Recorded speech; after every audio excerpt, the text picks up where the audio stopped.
Joe Biden is out, Kamala Harris looks to be in. The big question is, can she secure the Democratic nomination and then go on to beat Donald Trump in the fall? Let's take a look at the numbers to find out. Let's start off first with the Democratic nomination.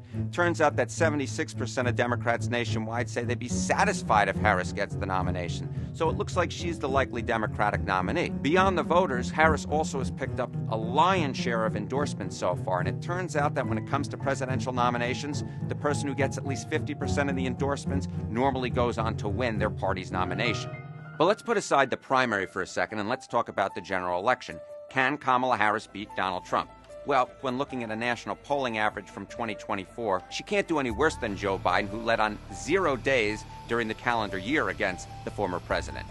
And indeed, when we look at the net favorability ratings, that is favorable minus unfavorable, in a poll taken by ABC News Ipsos after the Republican National Convention, we see that while Harris isn't exactly beloved, she comes in with a net favorability rating of minus 11 points. That was actually tied with Donald Trump, both of whom did considerably better than Joe Biden, who came in with a net favorability rating of, get this, minus 23 percentage points. Of course, elections ultimately are won in the key battleground states. And while we don't have any polling post the Republican National Convention from them, we do know that in pre-Republican National Convention polling, Harris seemed to be doing slightly better than Joe Biden. She was down just 1 point to Trump in the battleground state of Pennsylvania, well within the margin of error, while Biden did somewhat worse, being down 3 points to Donald Trump in the same New York Times Siena College poll.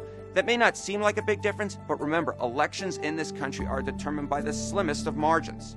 Harris may also be able to put back into place some states that Joe Biden didn't seem particularly competitive in this time around. I'm talking about states like Arizona, Georgia, and Nevada, states that tend to have younger and more diverse populations.